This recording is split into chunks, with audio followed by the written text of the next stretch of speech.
오늘 저는 여러분하고 내 영을 만민에게 부어 주리니, 성경에 이렇게 말씀했고요. 저는 여러분에게 축복하면서 하나님의 영을 여러분에게 부어 주리라고 믿으면서 말씀을 심부름하려고 합니다. 하나님께서는 요엘서 2장에서 내 영을 만민에게 부어 주겠다 아주 구체적으로 말씀하셨습니다.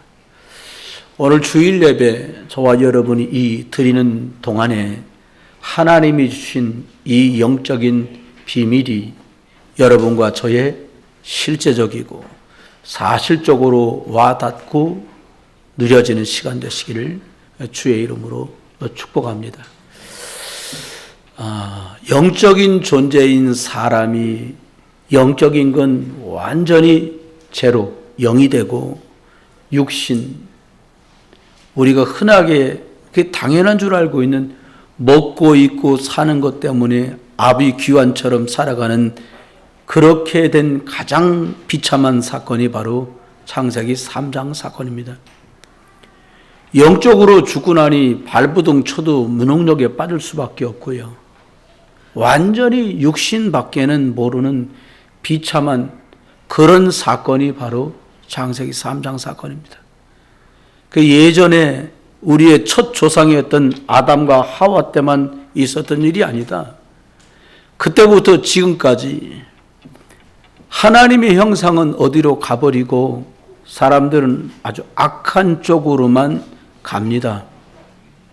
짐승이야 배가 좀 부르면 엎어져서 잔다지만 사람의 욕심은 배부른 것만으로는 끝도 한도 없이 치닫습니다. 왜 그럴까요? 하나님을 떠난 인간은 사단의 종이 되어버려서 내가 가겠다고 가지고 하지 않겠다고 안 하게 되는 그 힘을 잃어버렸어요.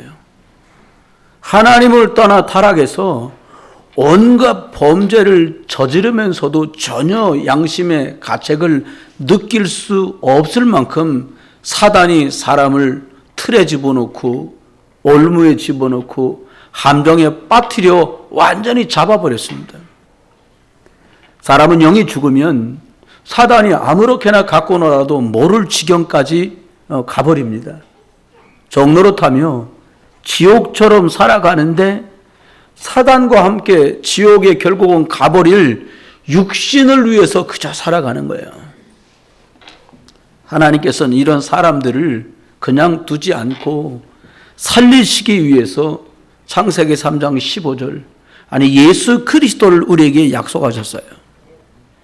하나님이 이것을 해결하는 유일한 길을 주셨는데요.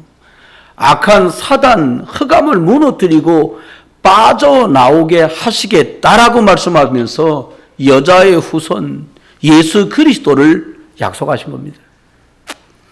흑암 세상과 인간을 장악한 이 사단, 이 옛뱀의 머리를 완전히 깨트려 버리시고 여기서 빠져나와서 다시 하나님과 축복되게 시작할 수 있는 길로 여자의 후손 예수 그리스도를 약속하셨고 그분이 이 땅에 오셨는데 바로 예수님이십니다. 창세기 3장 15절은 영을 살리고 하나님의 형상으로 돌아가는 유일한 첫 번째 약속이고 복음입니다. 이쪽에 이렇게 정구가 크게 기록되어 있지요. 에스겔서 37장 6절, 생기를 넣으리니 너희가 살아나리라.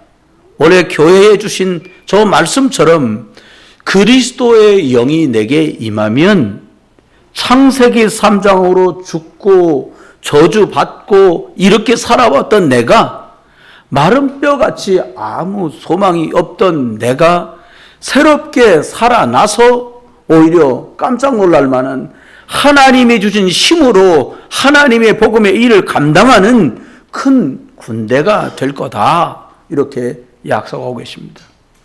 사실 그리스도, 이게 네 글자밖에 안 되거든요. 말로 하면 0.5초면 내뱉을 수 있는 말이잖아요.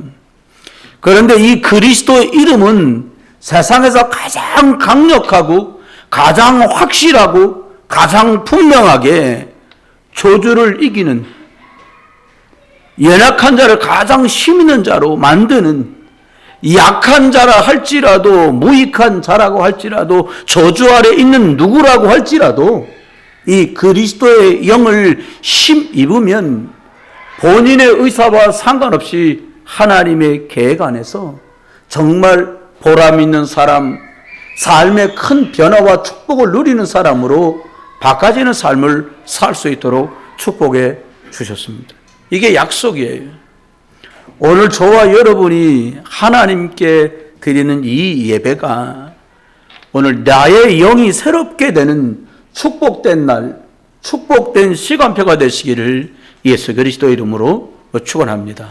오늘 내가 내 영을 만민에게 부어주리니 라고 요엘서에 약속했거든요. 예수님 오시기 전 한 800여 년 전쯤 기록된 말씀이에요. 오늘 그러면 내 영을 만민에게 부어줄 거라고 말씀하셨는데 크게 두 가지로 우리가 살펴보려고 합니다. 예수님이 보니까 살리는 것은 영이니 육은 무익하다 이렇게 말씀하셨습니다. 예수님 많은 병자를 고치고 죽은 자를 살리니까 어마어마한 무리의 사람들이 몰려들기 시작했어요. 여러분 그렇지 않겠습니까?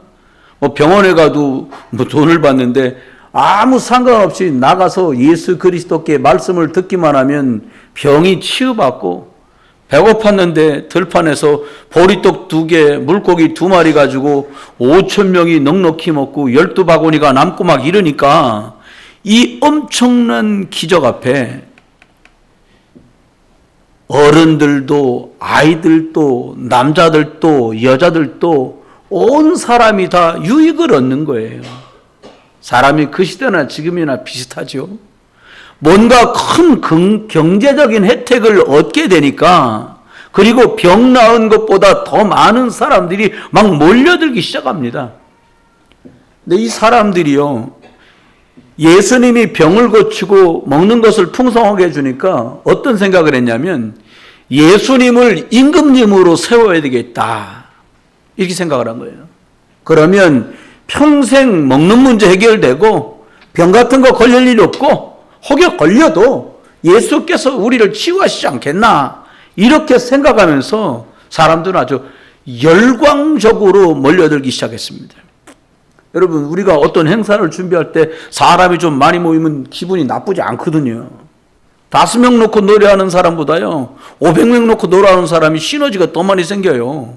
그런데 신기하게도 예수님은 사람들이 몰려오는 것을 하나도 기뻐하시지 않았어요. 오히려 홀로 그 무리 속에서 빠져나가서 산으로도 가시고 해변으로 가셔서 하나님께 어쩌면 고독해 보이는 기도의 속으로 들어갔어요. 다음 날 사람들이 수소문해서 예수님이 저 건너편으로 가셨다니까 또 배를 주워 타고 바다를 건너가서 쫓아가서는 열심을 내서 예수님을 만나려고 합니다. 여러분 바다를 건너가서 예수님 만났으니 이 사람들이 얼마나 반갑겠어요. 그런데 예수님은 여기에 온 사람들을 반가워하기보다는 오히려 전혀 반갑지 않다는 듯이 대해 주셨어요. 예수님이 이렇게 말씀합니다. 너희가 나를 찾는 이유가 따로 있다는 걸 내가 안다. 뭐 때문에요? 너희가 나를 찾는 것은 그리스도를 본 까닭이 아니라 떡을 먹고 배부른 까닭이구나 라고 아주 단호하게 잘라서 말씀을 하세요. 사람들은 떡, 돈, 건강, 자리 이런 것 때문에 열심을 내요. 저와 여러분이 이런 동기 때문에 어쩌면 지금까지 왔을 수도 있어요. 그런데 내가 왜 예수님을 믿는지 지금쯤은 점검해 봐야 돼요. 내가 왜 교회 나와서 주일날 예배하는지 나의 이유와 동기를 살펴보시기를 주의 이름으로 축원해요. 내가 원하는 것, 관심이 딴 데에 있는 내 동기를 바꾸지 않으면 누구라도 영적 문제에 잡혀서 그 배후의 역사는 사단 때문에 틀린 동기는 문제 만나거나 손해보게 되면 또 예수님을 등지게 돼요. 여러분, 사람 말 듣지 마세요. 그리고 본대로 평가하시면 안 돼요. 하나님이 우리에게 주시는 생명의 말씀에서 답을 찾고 복음으로 결론을 내야 합니다. 요한복음 6장 27절에 예수님께서는 썩을 양식을 위해 일하지 말고 영생하도록 있는 양식을 위해서 일하라, 이 말씀하십니다. 그러면 이 하나님의 일은 무엇을 보고 하나님의 일이라고 말합니까? 쉽게 말하면 사람들은 교회에서 하는 일이 전부 하나님의 일인 줄 알아요. 그럼 거꾸로 말하면 그럼 교회에서 하는 일이 하나님의 일이 아닌 것도 있다 말입니까? 목사인 저나 책임을 맡고 있는 대표분들이 늘 하나님 앞에 거룩하게 고민해야 될 게 이겁니다. 이 일이 하나님이 참말로 원하시는 일인가?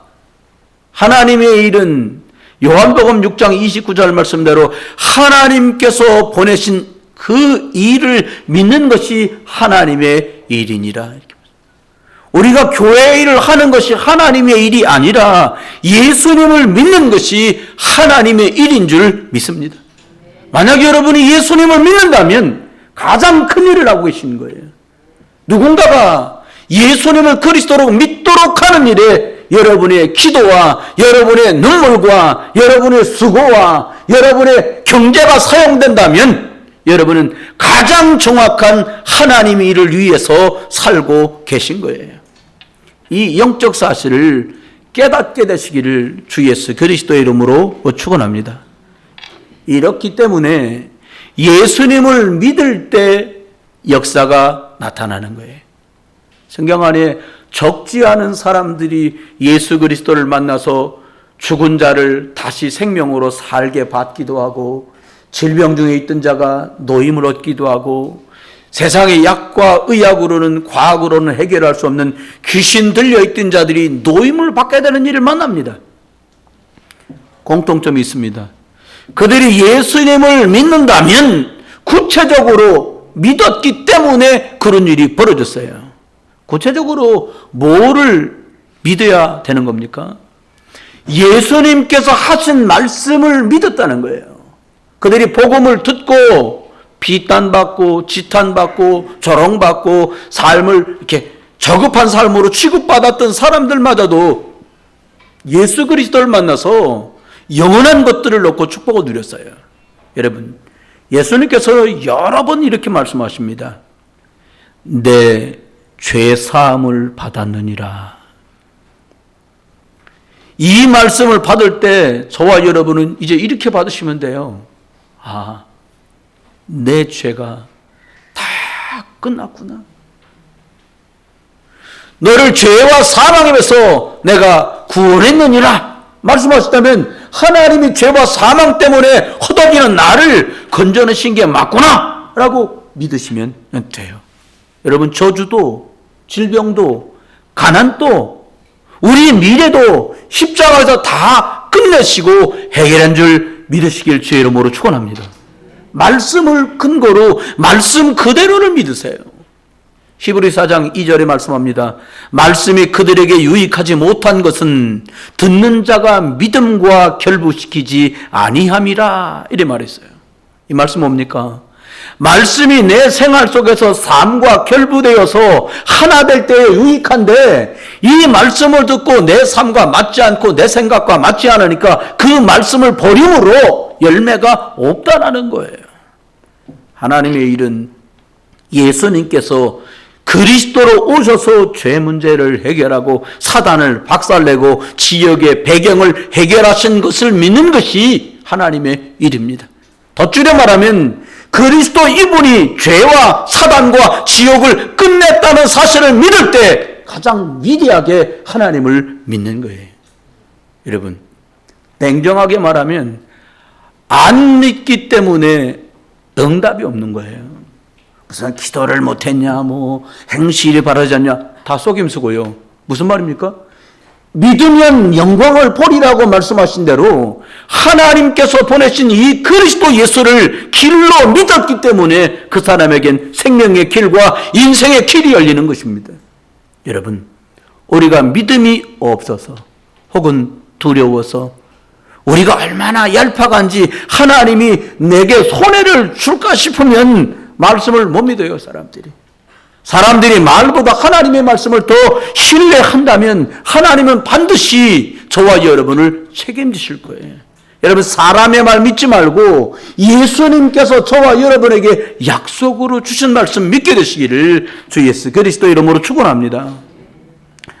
사람들이 먹어서 얼마 안 지나면 배고팔 육신의 떡, 이 땅의 떡, 이것 때문에 살아요. 저는 간혹 농담처럼 말하지만 슬픈 것 중에 하나가 사람이 먹자고 일하는데 너무 불쌍하잖아요. 그러면 여러분이 살아계신 동안에 먹는 문제는 그냥 당연히 해결됩니다. 요한복음 6장 48절에 예수님께서는 자신이 내가 생명의 떡이다 이렇게 말씀하셨어요. 무리들이 분명히 예수님을 찾아왔는데 예수님께서는 떡을 찾아왔다고 말씀했어요. 이건 잘 들으셔야 돼요. 사람들이 교회를 찾아왔는데 예수님은 하는 말이 예배하려고 온 게 아니라 네가 떡을 찾아왔구나 이렇게 말씀하시는 거예요. 여러분, 나의 동기를 충족시키려고 예수님을 따르는 것을 그건 예수님을 따르는 것이 아니라고 예수님은 말씀하고 있어요. 예수님께서 십자가에 죽을 때 그 많이 떡을 먹었고 빵을 먹었고 음료를 마셨던 그 질병에 노인받았던 허다하게 많은 사람들이 다 예수님을 떠났어요. 그건 미리 아시는 예수님께서는 아무리 사람들이 몰려와도 그게 즐겁고 반가운 일이 아니에요. 여러분, 잘 분별하셔야 합니다. 보이는 것, 육신의 것 보고 감동받으면 속아요. 찬양의 은혜스러울 수는 있지만 찬양에 감동받아버리면 말씀이 들어갈 자리가 없어요. 보이는 것에 뻑하고 가버리면 보이지 않는 신령한 것으로는 힘을 얻을 방법이 없어요. 왜 그렇습니까? 보이는 것에 속고 육신의 것에 감동받는 것 왜 그렇습니까? 영적으로 힘이 없고 무지하기 때문이에요. 그리스도 안에 모든 지혜와 지식과 보화가 감추어 있느니라고 바울은 골로새 교회에 편지하면서 얘기했어요. 여러분, 예수 그리스도 굳게 잡고 그분만 바라보시기를 주의 이름으로 축원합니다. 이게 됐다 저게 됐다 이게 좋다 저게 좋다가 아니라 예수 그리스도를 붙들 수 있는 게 응답 중에 최고 응답이에요. 사람들은요, 또 두 번째 보니까 사람은 사실 떡이나 빵만 먹고 살 수 있는 게 아니거든요. 사람만 유일하게 이 땅에서 영적 존재입니다. 그래서 영을 살리면 다 쉬워. 근데 영이 살아나지 못하면 다 안 돼. 그러면 구원받지 못한 사람들은 그럼 영이 죽어 있으니까 잘 돼도 잘 된 게 아니에요. 그 일은 잠깐 두고요. 그러면 구원받은 우리가 영적인 힘을 얻을 때와 영적인 힘을 얻지 못할 때를 생각해 보자는 거예요. 우리가 반드시 영적 힘과 영적 능력이 필요하다는 것을 세상살이 살아가면 살아갈수록 발견하게 됩니다. 이 힘과 능력이 없으면 절대 주의 일을 지속해서 할 수가 없어요. 예배조차도 지속할 수 없어요. 매일 예배하는 것도 아니고 일주일에 한 번 예배하는 거거든요. 이거 지속하기도 쉽지 않아요. 중직자가 돼갖고 뭐더냐 그런 말 할 거 없어요. 애들이라도 상관없고요, 어른이라도 상관없어요. 무슨 말이냐? 영적 힘을 얻는 예배, 영적 힘을 공급받을 수 있는 게 중요하다고 여기는 사람은 영적인 힘을 얻는 자리에 있어요. 여러분, 영적 사실을 믿어야 합니다. 영적 사실을 믿고 내 안에 받아들여야 합니다. 왜요? 창세기 1장 27절에 사람만 하나님의 형상대로 창조됐어요. 사람만 영적 존재로 창조된 거지요. 이 하나님 자녀로 영적 존재이기 때문에 생육, 번성, 충만, 정복, 다스림을 준 거예요. 거꾸로 말할까요? 영적 힘이 없는 사람에게는 생육해도 문제고 번성해도 문제고 충만하면 더 큰 문제고 정복하면 큰일 나고 다스리다 다 죽는 거예요. 영적 힘 얻을 수 있게 되기를 주 예수 그리스도 이름으로 축원합니다. 인간이 몸도 있지만요, 창세기 2장 7절에는 생명을 불어넣어서 영적 존재로 만들었다고 말씀하고 있어요. 왜 일부러 구체적으로 말씀하느냐? 이 말씀을 내 안에 받아들이면 사는데, 이 말씀을 내가 받아들이면 그때부터 비로소 바른 기도, 정확한 기도를, 영적 삶을 살 수 있는데, 안 그러면요, 떡이 있어도 문제고 떡이 없어도 문제고, 이 힘을 못 받으면요, 병이 고쳐져도 문제고 봉이 걸려도 문제라요. 또요, 육신적인 기도하다가 응답 없는 종교생활로 쭉 가는 거예요. 바리새인 되고 싶어서 바리새인 된 게 아니라 영적 힘 없이 폰만 잡다가 그들도 뭔가 해야 되니까 힘 없으니까 자꾸 포장지를 들는 게 바리새인이에요. 종교인이 되고 싶어 된 게 아니에요. 목사인 저 같은 사람 책임이고, 먼저 믿은 사람이 믿음으로, 복음으로, 그리스도 영으로 사는 건 이것이라고 보여주지 못했고 그들이 볼 수 없었기 때문에 종교생활을 하는 거예요. 여러분, 영적 생명력은 하나님의 말씀을 받을 때 생겨집니다. 생명력 있어요. 이게 살아있거든요. 이거 살아있어요. 이거 지금 제가 실수를 하나 했는데, 봄이 됐잖아요. 이파리가 좀 많이 올라왔으면 싶어갖고 저 뒤에 있던 벤자민을 물을 매일 줬어요. 근데 갑자기 막 잎사귀가 우둑우둑 떨어지더니 절반 이상 떨어지더니 3분의 2가 떨어졌어요. 그리고 소장 집사님하고 옥상에다 그걸 올렸어요. 이제 둘이 낑낑 매고. 근데 계속 죽어요. 올라가서 저 햇빛 보고 그럼 살 줄 알고 지금 올려놨는데 응급처치로 아직도 가망이 없어. 그래서 화원에 가서 물어봤어요. 벤자민 키우고 있는데요, 이 잎사귀가 착착 떨어지는데 이게 왜 그렇습니까? 근데 그분은 제가 몇 년째 거래하는 분이니까, 목사님 어떻게 하셨는데 그래요.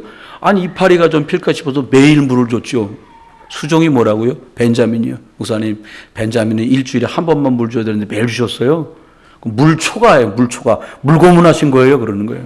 그래서 올려달랐는데 제가 볼 때는 돌아가실 것 같아요.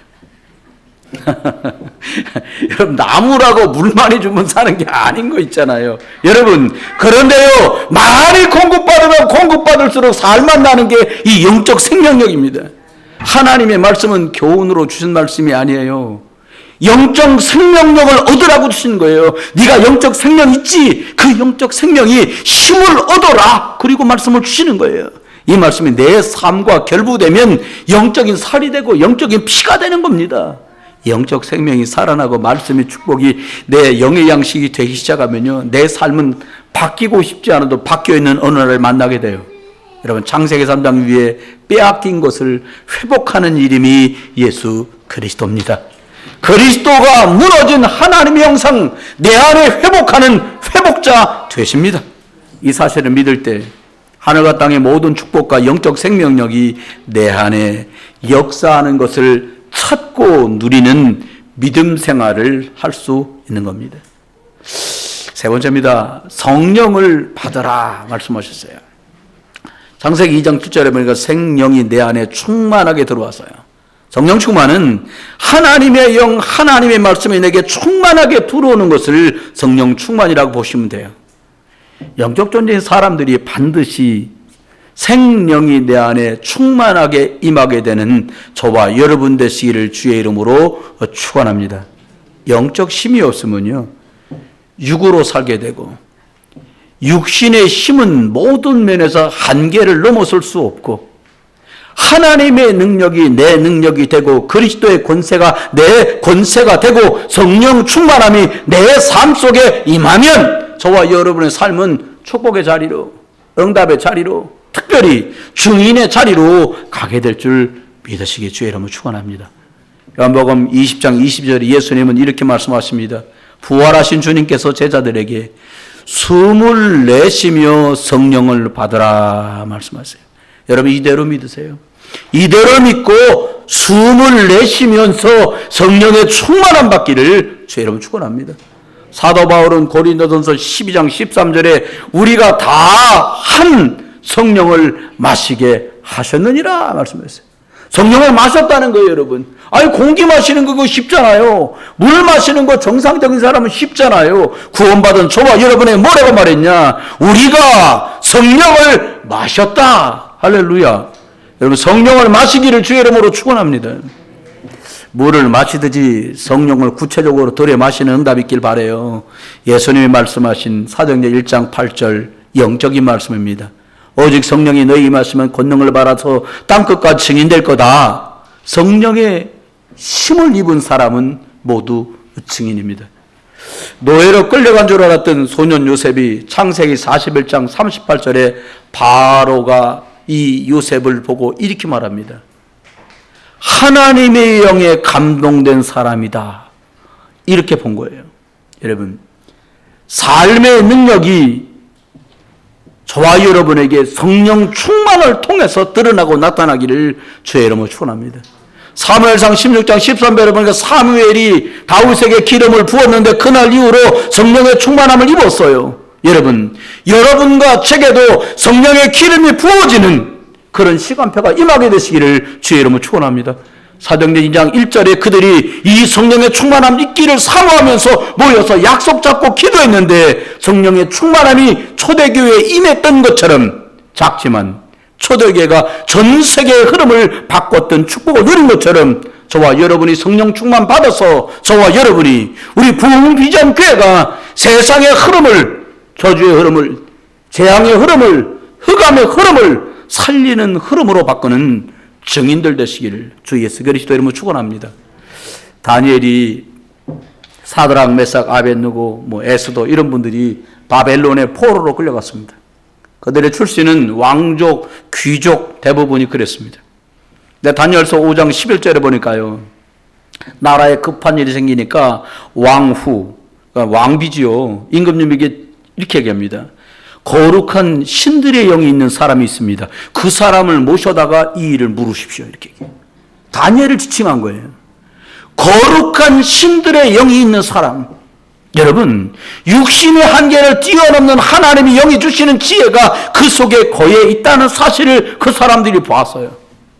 다니엘은 죽고 사는 지경에도 하루 3번씩 정해놓은 시간에 하나님과 이 힘을 공급받는 나만의 시간표가 있었어요. 여러분이 하루 중에 아무리 바쁘고 힘들어도 하나님께로부터 공급받는 이 여호와의 영, 성령의 충만함이 입혀지는 이 시간이 저와 여러분에 있게 되시기를 주의 이름으로 축원합니다. 고린도전서 3장 16절에 보니까 너희가 하나님의 성전인 것과 하나님의 성령이 너희 안에 계시는 것을 알지 못하느냐 이렇게 말했어요. 여러분, 저와 여러분 안에 성령이 와 계신 거예요. 예수 그리스도가 영으로 우리 안에 와 계신 거예요. 예수 그리스도 붙잡고 예배할 때마다, 예수 그리스도 이름으로 기도할 때마다 성전된 우리 위에 하나님의 성령이, 예수의 영이 물 붓듯이 부어지게 되기를 주의 이름으로 축원합니다. 바울은 고린도께 편지하면서 질그릇 같은 내 안에 하나님의 영, 성전 삼고 와 계시다라고 바울은 말했어요. 여러분, 육신이 보잘것없는 우리 안에 성령이 계시기에 하나님의 말씀으로 우리를 충만케 채워주시겠다고 말씀하고 있는 거예요. 이것밖에는 세상을 이길 방법도 힘도 길도 없습니다. 여러분 안에 말씀과 복음과 성령 충만으로 가득 차게 되시기를 주 예수 그리스도 이름으로 축원합니다. 결론입니다. 저와 여러분이 예수님을 그리스도로 믿는다. 난 이게 믿어진다. 난 그게 정말 내게 중요하다. 이 사람을 언약 잡은 사람이다 라고 말합니다. 언약 잡고 전도자로 살아가는 동안에 믿음 가지고 순례의 길을 가면서 하나님 내 육체와 내 영 위에 창세기 3장 15절 그 예수 그리스도의 영, 하나님의 성령으로 나를 충만케 하여 주옵소서. 하루 종일 24 이 기도하는 저와 여러분 되시기를 주의 이름으로 축원합니다. 그렇지 않으면 아무것도 시간이 지나도 결과도 열매도 없어요.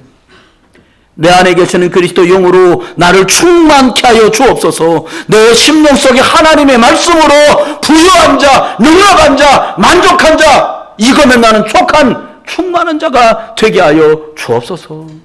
이렇게 기도할 때 물 붓듯이 내 심령과 내 영 위에 하나님의 말씀이 충만하게 임하게 되는 겁니다. 여러분, 단번에 잘 안 되실 수도 있어요. 괜찮습니다. 끝없이 옛사람, 옛체질들이 나와서 나도 실망하고 가족들도 실망하고 남들도 실망할 수 있습니다. 괜찮습니다. 내 생각, 내 방법을 내려놓고 그리스도와 말씀을 묵상하는 일을 지속하시기를 주의 이름으로 축원합니다. 내 영이 살아나고 이 말씀이 나의 피가 되고 이 능력이 나의 살이 되면 하나님의 말씀을 소화시키는 묵상의 시간이, 말씀을 또 기억하면서 붙들고 읽고 붙들고 기도하는 시간이 나를 살게 할 거예요. 오늘 말씀대로 내가 내 영을 만민에게 부어주리라 말씀하신 이 축복이 이번 한 주간 동안에도 말씀을 정말 묵상하시다 보면 정말 하나님의 영이 내 위에 충만하게 부어지는 것들을 체험하고 확인하는 한 주간 되시기를 주의 이름으로 축원합니다. 내가 매일같이 영적인 집중 시간을 누리는지 그렇게 안 하는지 다른 사람은 몰라요. 내가 영적인 힘을 얻으려고 하나님 앞에 나가서 말씀을 붙들고 영적 씨름을 하고 내가 예수 그리스도 이름으로 기도하는 각인 작업, 뿌리 작업을 하는지 다른 사람들은 몰라요. 가족들도 몰라요. 아무도 몰라요. 그런데요, 하나님은 아세요.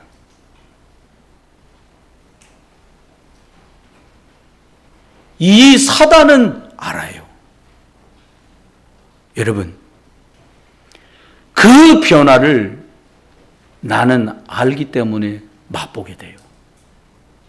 우리는 세상 살리는 서밋이에요. 대통령, 국회의원 이런 분들이 세상을 살리는 것 같지만 하나님은 저와 여러분의 기도로 저와 여러분이 전하는 예수만 그리스도십니다 라고 하는 이것 때문에 하나님은 저와 여러분을 안 돼도 다시 도전하게 하시고 다시 도전하게 하시는 게 하나님의 목표입니다. 성령을 부어주시겠다고 약속하셨기 때문에 세계복음화는 하는 것이 아니라 성령 충만 입다 보면 되어져 가는 것입니다. 이번 한 주간 동안 만민에게 내 영을 만민에게 부어주겠다라고 약속하신 건 믿고 약속하신 대로 하나님의 영, 성령, 그리스도의 영이 여러분 안에 또 여러분과 관련된 모든 권속들 속에 직장과 학업과 사업 위에 기도하는 그 대상자들과 복음이 증거되는 모든 현장 위에 함께 하시기를 주 예수 그리스도의 이름으로 축원합니다. 우리 다 같이 1분만 기도하겠습니다. 하나님,